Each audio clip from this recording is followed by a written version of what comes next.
It's gorgeous. Right there. No snow day breakfast is complete without my gorgeous French toast.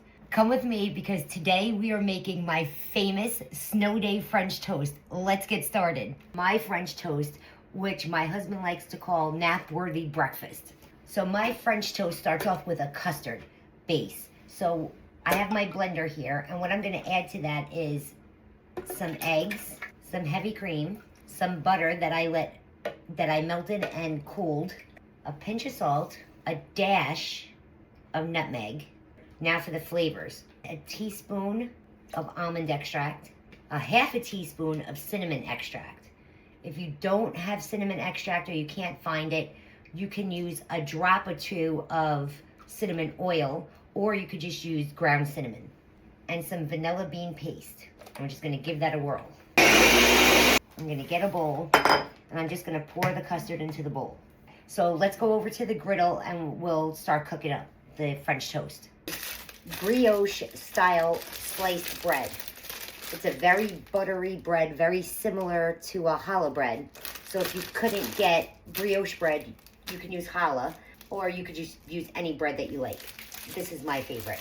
So we're gonna put that there. I have my griddle, and I'm just gonna spray it with some non-cooked stick cooking spray, even though it's a non-stick griddle for insurance purposes. So what we're gonna do is we're just gonna take our bread, dip it, let the excess drip off, and then we're gonna get it onto our griddle that we have preheated.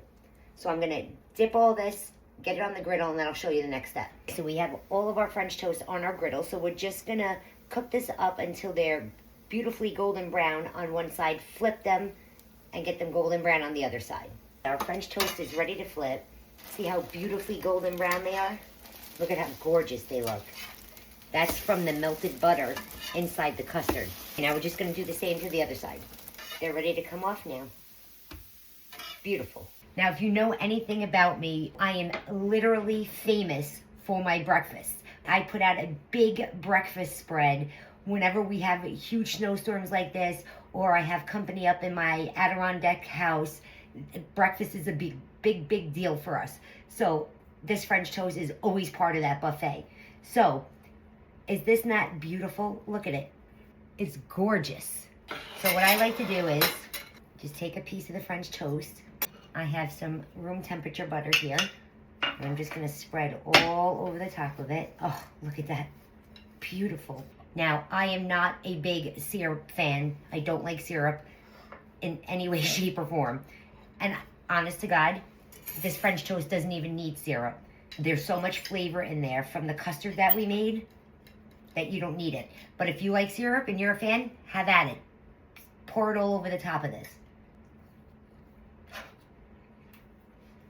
Right there. I'm telling you now, you have to make this. When I say this does not need syrup and there is so much flavor in here, I'm not exaggerating. This French toast is over the top good. If you want the recipe to my French toast, just comment the word recipe in the comment section below and I'll be sure to send it to your DM. Be safe in the snow, don't shovel too much, and make breakfast. And make this French toast.